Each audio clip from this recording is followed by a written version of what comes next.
Hey, good afternoon, everybody. It is August 30th, 2023. We are in the Old Testament book of 1 Samuel, and we're going to read chapter 17 today. All right.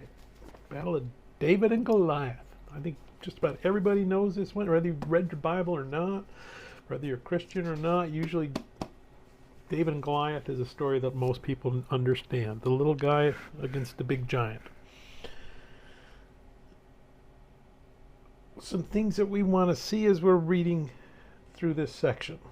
Well, first thing is we've got Philistines on one side of a mountain valley. We've got the Israelites on the other side. They're faced off with each other. They haven't fought each other yet.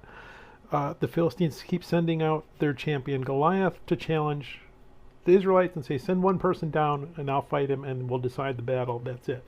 That was actually fairly common at that time.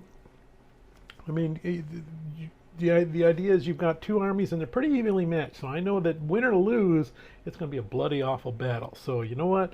Rather than risk my whole army that I'm probably going to need later, and rather than you risk your army that you're probably going to need later, let's just come down, my best guy against your best guy. Whoever wins, they win that. They win the war, and then we can go live our lives and be ready for whatever comes from the other side of us. So that's what's going on here.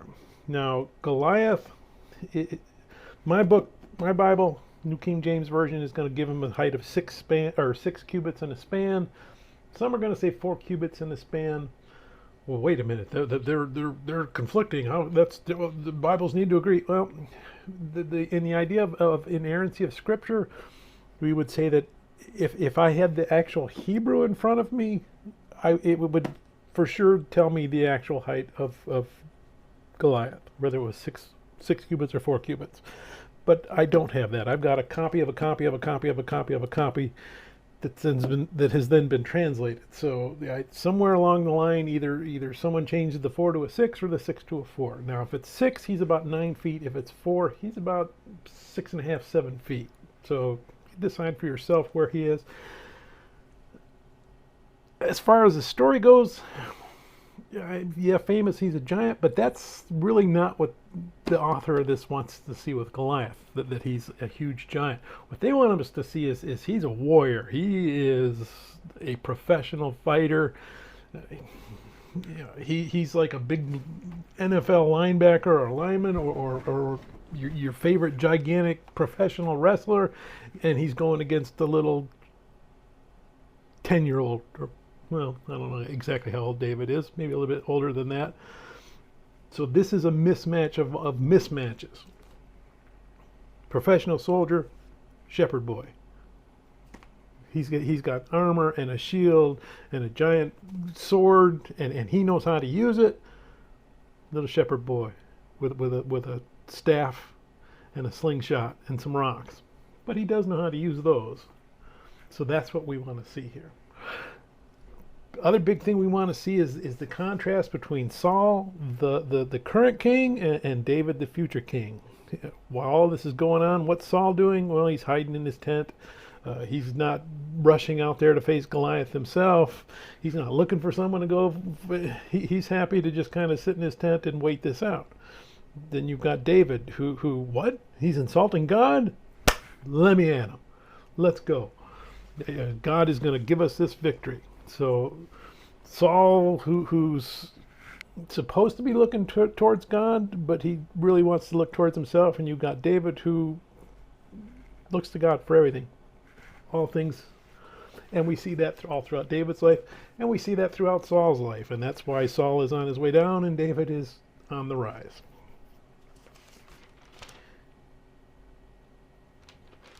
At the end of the story, after David's victory, comes to Saul, and Saul doesn't seem to know who he is. And it's like, well, wait a minute, yesterday we just saw that he hired Saul to play music for him? Well, a couple things might explain that. One, it's been a few years since that. We don't know how many. We just know that this story seems to take place after that story sometime. So maybe that David has stopped doing that and it's been a while. Or I think maybe a little bit more satisfactory to me is, you know what? Yeah, David's been working for Saul, but Saul doesn't really see him, doesn't really understand, who he is. This now gets Saul saying, "Oh, wait a minute, who is this? I really need to know who this guy is." Make up your own mind what you want to believe of that. But for some reason, Saul doesn't really recognize David, and now he needs to know who David is. So let's go ahead and we're going to read 1 Samuel chapter 17. Now the Philistines gathered their armies together to battle, and were gathered at Socoh, which belongs to Judah. They encamped between Socoh and Azekah and Ephes-dammim. And Saul and the men of Israel were gathered together, and they encamped in the valley of Elah, and drew up in battle array against the Philistines.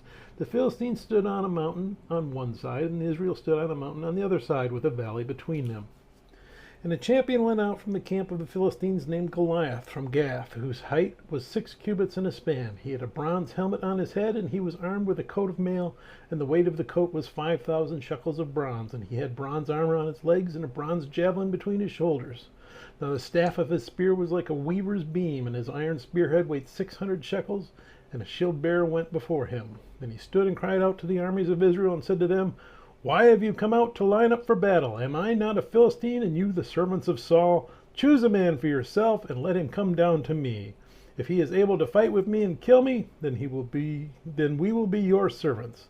But if I prevail against him and kill him, then you shall be our servants, and serve us." And the Philistine said, "I defy the armies of Israel this day. Give me a man that we may fight together." When Saul and all Israel heard these words of the Philistine, they were dismayed and greatly afraid. Now David was the son of the Ephraimite of Bethlehem, Judah, whose name was Jesse. And he had 8 sons, and the man was old, advanced in years in the days of Saul. The 3 oldest sons of Jesse had gone to follow Saul to the battle. The names of his 3 sons who went to the battle were Eliab, the firstborn, next to him Abinadab, and the third Shammah. David was the youngest, and the 3 oldest followed Saul, but David occasionally went and returned from Saul to feed his father's sheep at Bethlehem. And the Philistine drew near and presented himself 40 days, morning and evening. Then Jesse said to his son David, "Take now for your brothers an ephah of this dried grain and these 10 loaves, and run to your brothers at the camp, and carry these 10 cheeses for the captain of their 1,000, and see how your brothers fare, and bring back news of them." Now Saul and all of the men of Israel were in the valley of Elah fighting with the Philistines. So David rose early in the morning, left the sheep with a keeper, and took the things and went as Jesse had commanded him. And he came to the camp as the army was going out to the fight and shouting for the battle. For Israel and the Philistines had drawn up in battle array, army against army. And David left his supplies in the hand of the supply keeper and ran to the army and came and greeted his brothers. Then as he talked with them, there was the champion, the Philistine of Gath, Goliath by name, coming up from the armies of the Philistines. And he spoke according to the same words. So David heard them, and all the men of Israel, when they saw the man, fled from him and were dreadfully afraid. So the men of Israel said, "Have you seen this man who has come up? Surely he has come up to defy Israel. And it shall be that the man who kills him, the king will enrich with great riches, will give him his daughter, and give his father's house exemption from the taxes of Israel." Then David spoke to the men who stood by him, saying, "What shall be done for the man who kills this Philistine and takes away the reproach from Israel? For who is this uncircumcised Philistine, that he should defy the armies of the living God?" And the people answered him in this manner, saying, "So shall it be done for the man who kills him." Now Eliab, his oldest brother, heard when he spoke to the men, and Eliab's anger was aroused against David. And he said, "Why did you come down here? With whom have you left those few sheep in the wilderness? I know your pride and the insolence of your heart, for you have come down to see the battle." And David said, "What have I done now? Is there not a cause?" Then he turned from him and toward another and said the same thing. And these people answered him as the first one did. Now when the words of which David spoke were heard, they reported them to Saul, and he sent for him. Then David said to Saul, "Let no man's heart fail because of him. Your servant will go and fight with the Philistines." And Saul said to David, "You are not able to go against the Philistines to fight with him, for you are a youth, and he a man of war from his youth." But David said to Saul, "Your servant used to keep his father's sheep, and when a lion or a bear came and took a lamb out of the flock, I went out after it and struck it, and delivered the lamb from its mouth. And when it arose against me, I caught it by the beard and struck and killed it. Your servant has killed both lion and bear, and the uncircumcised Philistine will be like one of them, seeing he has defied the armies of the living God. Moreover, David said, the Lord who delivered me from the paw of the lion, from the paw of the bear, he will deliver me from the hand of this Philistine. And Saul said to David, go, and the Lord be with you. So Saul clothed David with his armor, and he put a bronze helmet on his head. He also clothed him with a coat of mail. David fastened his sword to his armor and tried to walk, for he had not tested them. And David said to Saul, I cannot walk with these, for I have not tested them. So David took them off. Then he took his staff in his hand, and he chose for himself 5 smooth stones from the brook, and put them in a shepherd's bag in a pouch which he had, and his sling was in his hand, and he drew near to the Philistine. So the Philistine came and began drawing near to David, and the man who bore the shield went before him. And when the Philistine looked about and saw David, he disdained him, for he was only a youth, ruddy and good-looking. And so the Philistine said to David, am I a dog that you come to me with sticks? And the Philistine cursed David by his gods. And the Philistine said to David, come to me, and I will give your flesh to the birds of the air and the beasts of the field. Then David said to the Philistine, you come to me with a sword, with a spear, and with a javelin, but I come to you in the name of the Lord of hosts, the God of the armies of Israel, whom you have defied. This day the Lord will deliver you into my hand, and I will strike you and take your head from you. And this day I will give the carcasses of the camp of the Philistine to the birds of the air and the wild beasts of the earth, that all the earth may know that there is a God in Israel. Then all this assembly shall know that the Lord does not save with a sword and spear, for the battle is the Lord's, and he will give you into our hands. So it was, when the Philistine arose and came and drew near to meet David, that David hurried and ran toward the army to meet the Philistine. Then David put his hand in his bag, took out a stone, and he slung it and struck the Philistine in his forehead, so that the stone sank into his forehead, and he fell on his face to the earth. So David prevailed over the Philistine with a sling and a stone, and struck the Philistine and killed him. But there was no sword in the hand of David. Therefore David ran and stood over the Philistine, took his sword, drew it out of its sheath, and killed him and cut off his head with it. And when the Philistines saw that their champion was dead, they fled. Now the men of Israel and Judah arose and shouted and pursued the Philistines as far as the entrance of the valley and to the gates of Ekron. And the wounded of the Philistines fell along the road to Sharim, even as far as Gath and Ekron. Then the children of Israel returned from chasing the Philistines, and they plundered their tents.